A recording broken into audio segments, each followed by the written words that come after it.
Leonardo di Ser Piero da Vinci, más conocido como Leonardo da Vinci, fue un estudioso de diversos campos del Renacimiento italiano.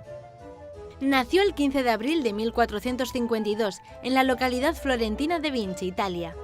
A lo largo de su vida abarcó un sinfín de disciplinas artísticas y científicas, destacando especialmente como pintor, arquitecto, ingeniero e inventor. Fue hijo de una campesina llamada Caterina y de Ser Piero, un rico notario florentino. Pronto mostró una gran curiosidad y talento, por lo que su padre le permitió ingresar como aprendiz del artista Verrocchio a los 17 años. Con él aprendió pintura y escultura y trabajó en la construcción de la cúpula de la iglesia de Santa Maria dei Fiori junto a Brunelleschi. El Renacimiento trajo grandes avances en el comercio y el arte y propició el intercambio cultural.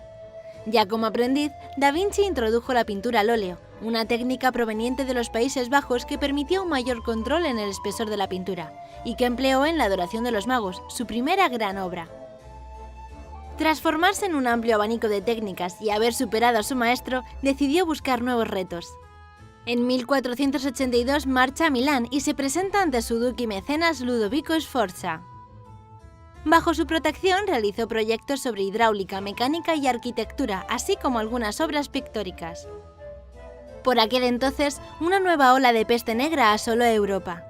Convencido de que la suciedad y el hacinamiento solo empeoraba el escenario, hizo planos para la canalización de los ríos, demostrando profundas nociones de arquitectura e ingeniería. En 1483 fue contratado para realizar una pintura para la iglesia de San Francisco, la famosa Virgen de las Rocas. En ella incorporó una nueva e innovadora técnica, el esfumato. Esta consistía en multiplicar las capas de pintura para conseguir contornos más imprecisos, logrando un efecto de mayor profundidad. Más tarde volvería a utilizarlo en uno de los cuadros más famosos de la historia, la Gioconda, conocida popularmente como la Mona Lisa. Gracias al esfumato logró crear un efecto óptico en el que la sonrisa de la protagonista parece desvanecerse cuando la miramos fijamente. Esta particularidad ha fascinado a generaciones durante siglos, creando todo un halo de misterio a su alrededor. Pero no solo la pintura ocupó su tiempo. En 1494 participó en la ilustración de la obra La Divina Proporzione, del matemático Luca Pacioli. Sus rigurosos dibujos lo convirtieron en el creador de la ilustración científica moderna. De hecho, algunos de ellos todavía se siguen estudiando hoy en día, como el famoso Hombre de Vitruvio. En el año 1498, Leonardo finalizó otra de sus grandes obras, el mural de la Última Cena, una escena bíblica en la que Jesús comparte mesa con los 12 apóstoles antes de ser traicionado por Judas. Rápidamente se convirtió en una pintura icónica, haciendo que cientos de artistas de todo el continente acudiesen a contemplarla. Fue pintada directamente sobre la pared, y para la escena Da Vinci se alejó de la composición clásica y trató de humanizar a los personajes, algo que resultó ciertamente revolucionario en el contexto religioso de la época. Hacia el año 1500, las tropas francesas conquistaron el ducado de Milán y Leonardo decidió trasladarse a Venecia. Su pasión por la ciencia era cada vez mayor. Asistía a disecciones de cadáveres para después elaborar ilustraciones en las que describía la estructura y el funcionamiento del cuerpo humano como nadie había hecho hasta el momento. Unos años más tarde, el gobernador de Milán le ofreció el cargo de arquitecto y pintor de la corte. Allí ideó para él un castillo y ejecutó bocetos para el oratorio de Santa María la Fontana. Sin embargo, se quedaron en meros proyectos, al igual que muchas de sus obras. Una nueva época de inestabilidad política lo obligó a abandonar la ciudad. Esta vez se fue a Roma y en el Vaticano vivió una etapa tranquila bajo las directrices del Papa León X.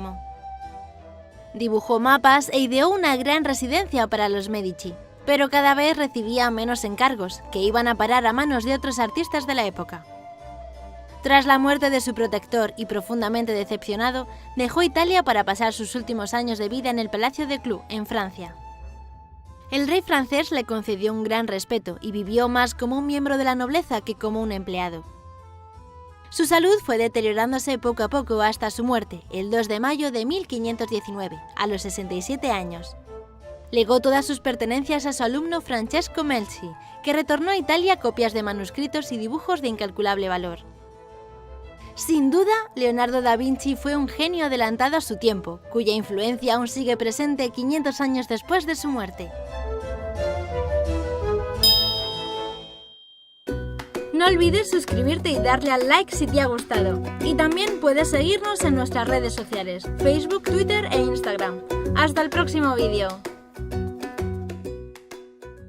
Hola, muy buenos días. Hoy vamos a hablar sobre Raffaello Sanzio, que además de ser un cantante, en su juventud le dio a un mogollón de cosas, convirtiéndose en uno de los artistas más importantes del Cinquecento, del coche. Atento porque vas a flipar con su vida.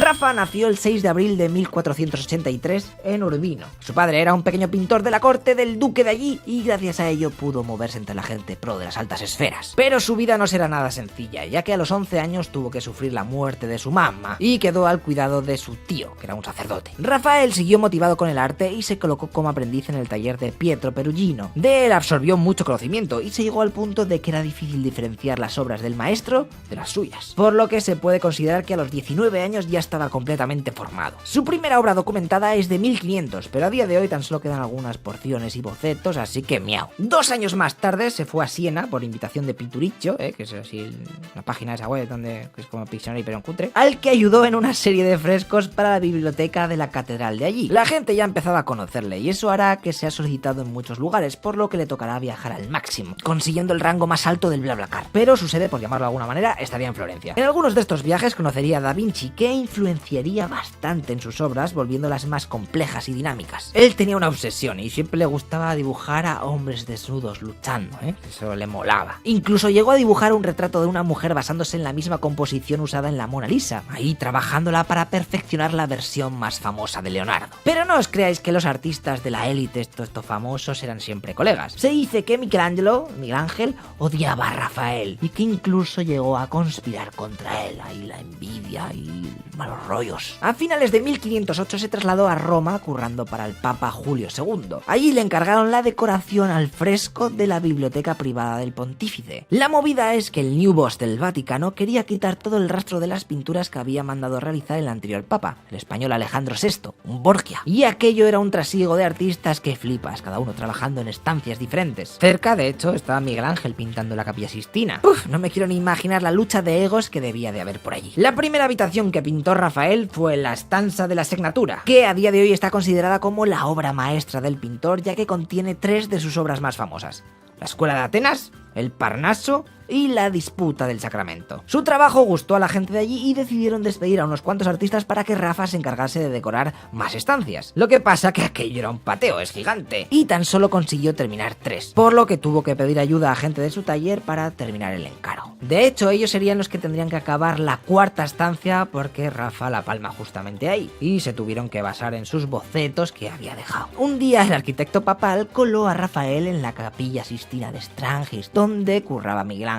Allí Rafa se quedó flipando de lo guapo que estaba quedando y quiso incluir su influencia en su obra. Para ello decidió retratar al propio Miguel Ángel como Heráclito en su Escuela de Atenas. Pero Michel, en vez de tomárselo como un halago, lo acusó de plagio y le escribió una carta diciendo: todo lo que sabes de arte lo has aprendido de mí, Fuck yeah, best friends forever. El curro de Rafael en el Vaticano le llevará la mayor parte de su tiempo, pero también aprovechó para pintar retratos de algunos de sus mecenas, papas, amigos, etc. Pero el más famoso sería el que hizo al tesorero del Vaticano, Agostino Chigi, con su cuadro La Galatea. Después el arquitecto papal la palma y a Rafael le ascienden y le ponen en su puesto. Pero la mayor parte de las obras arquitectónicas que ha hecho el tío pues al final se han modificado o directamente se han derrumbado, así que pues Rafa no es muy conocido por esta faceta. En ese mismo año del ascenso se comprometió con la sobrina de un cardenal, pero fue casi obligado por el clérigo y él pasó del enlace. Lo que sí que se sabe es que tuvo un romance con Margarita Luti, más conocida como la Fornarina, llamada así porque era hija de un panadero, y es que en italiano fornaio es panadero. Mira, has aprendido italiano, chaval. Su segundo encargo papal o paipal, no sé qué he puesto aquí, fue una serie de 10 cartones para tapices, que se enviaron a Bruselas para ser tejidos en un taller Topro, de los cuales, por cierto, solo han sobrevivido 7. La última obra en la que estuvo trabajando hasta su muerte fue La Transfiguración. Ahí ese dato para el trivial. Se dice que Rafael tuvo el mayor taller de su época, manejando a 50 pupilos, muchos de los cuales se convertirían en importantes artistas artistas en el futuro. Pero el 28 de marzo de 1520, un Viernes Santo, de casualidad, porque justamente el día que nació también era Viernes Santo, pues la palmó con 38 años, bastante jovencico. Se dice que la causa fue una noche locuela de desenfreno con la hija del panadero. De ahí pilló fiebre y como le daba palo decir a sus médicos lo que había pasado, pues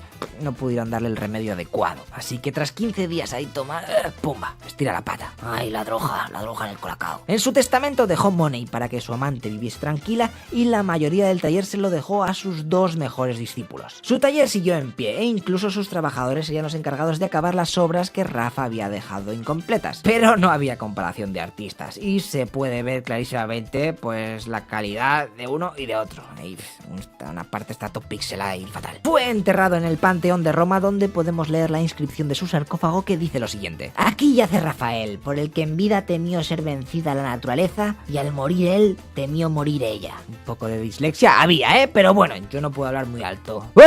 Así que tenía el micrófono abajo, espera, ahora. Y ya está, menudo era el Rafa y la panadera, a saber qué hicieron. Pero espera, que hay más, porque Patrick, que se ha currado todos los dibujos del vídeo, nos va a explicar las curiosidades de sus obras. Y así puedes completar tu knowledge de la gente del 500. Dejamos aquí el vídeo al lado y no te olvides de dar like, suscribirte, compartir, seguirnos en las redes sociales, seguirnos por la calle, dar de comer a los patos, ni una amiga, ni se os ocurra las palomas. Sí, soy un racista palomeril, pero yo no lo elegí, nací así. Venga, tíos, hasta luego, locomixas.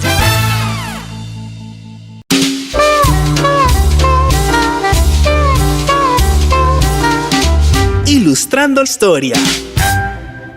Dicen que cierto día de 1515 en Roma, al terminar una escultura de Moisés, un escultor italiano habría golpeado con su martillo la rodilla de la estatua y dicho: ¡Parla! Estaba maravillado con la perfección de su propia obra, a la cual, a su entender, solo le faltaba hablar. Este episodio describe muy bien la personalidad de este escultor, uno de los artistas más importantes del Renacimiento y de toda la historia, Miguel Ángel Buonarroti. Él nació en Caprese, cerca de Florencia, en 1475, hijo de un noble florentino que esperaba que su hijo se dedicase al derecho y la política. Pero Miguel Ángel estaba mucho más interesado en las artes, e ingresó como aprendiz en uno de los talleres más prestigiosos de Florencia, el de Domenico Ghirlandaio. Allí, Miguel Ángel pronto superó a su maestro. Con apenas 15 años, fue convocado para formar parte del grupo de artistas de la corte de Lorenzo di Medici, gran líder de la ciudad y amante de las artes. Así fue como Miguel Ángel conoció una gran colección de piezas de la antigüedad que despertaron su vocación por la escultura y su deseo de superar a sus predecesores. A los 23 años en Roma, Miguel Ángel esculpe la Piedad, una escultura que muestra a la Virgen María con Jesucristo muerto en su regazo.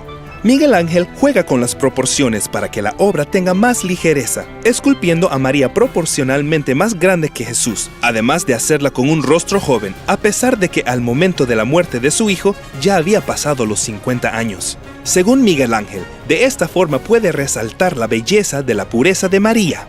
Quedó tan orgulloso y fascinado con su propia obra que insistió en esculpir, en la cinta que pasa sobre el hombro de la estatua, la frase, hecho por Miguel Ángel Buonarroti de Florencia.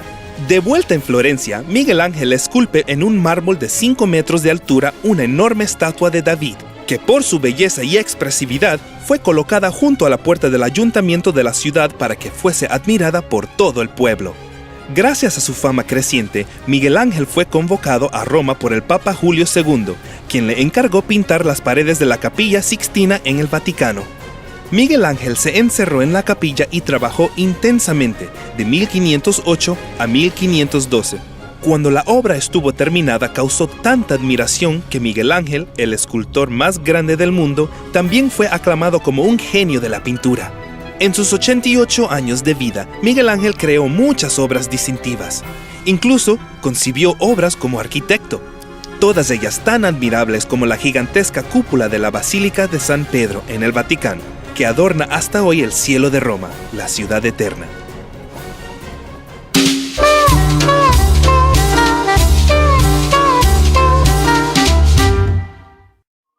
Donatello. Uno de los tantos e increíbles artistas citados en la obra de Giorgio Vasari. Sin lugar a dudas, la revolución artística más grande en la historia, el Renacimiento. Donatello escultor italiano, junto con Alberti, Brunelleschi y Masaccio, fue uno de los grandes creadores del estilo renacentista y uno de los artistas más grandes del Renacimiento. Su formación junto a Ghiberti le dejó un importante legado técnico, pero casi ningún vestigio estilístico, ya que desde sus comienzos desarrolló un estilo propio basado en la fuerza emocional y en un singular sentido del movimiento. Su revolucionaria concepción de la escultura es evidente en las grandes estatuas. La gravedad y el realismo de estas monumentales figuras de mármol contrastan con la gracia y el decorativismo del gótico internacional, el estilo vigente en Europa hasta ese entonces. Donatello comenzó esta serie en 1411 con el San Marcos y la concluyó en 1436 con el llamado Zuccone. A esta serie pertenece también el San Jorge, su primera obra famosa, de la que Vasari afirmó: posee el maravilloso don de moverse dentro de la piedra.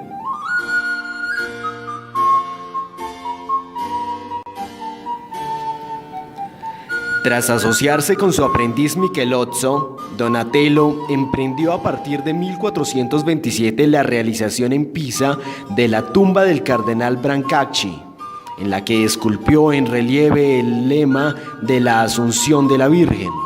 Poco después, la tumba de Baldassare para el Baptisterio de Florencia permitió al artista dar sus primeros pasos en el difícil arte de la fundición en bronce. El viaje a Roma que realizó el escultor hacia 1430-1432 condicionó de manera decisiva toda su producción posterior, ya que le brindó la oportunidad de conocer en directo el arte de la antigüedad. A su regreso a Florencia, comenzó la famosa cantoría para la catedral, en la que recreó libremente algunos de los motivos clásicos admirados en Roma. Su escultura más famosa, el David en bronce, es comparable en ciertos aspectos al San Jorge de su etapa anterior. En 1443, el artista se estableció en Padua, seguramente después de haber recibido el encargo de esculpir la estatua ecuestre del Gatamelata, la primera del tamaño natural desde la antigüedad. Realizada al estilo de Marco Aurelio Romano, posee la fuerza expresiva característica de sus estatuas anteriores, una fuerza que se transmite también al caballo, representado con brío y vitalidad. En la misma ciudad obró el retablo mayor del Santuario de San Antonio, en el cual combinó 7 estatuas y 4 relieves, en una disposición que fue modificada en el siglo XVI. Donatello volvió en 1454 a Florencia, donde esculpió sus obras de mayor fuerza emocional, en las que trabajó las posibilidades expresivas de la deformación. A este periodo corresponden Judith y Holofernes y la sublime María Magdalena en madera. Aunque no tuvo un heredero directo, Donatello influyó de forma decisiva en la escultura florentina hasta comienzos del siglo XVI.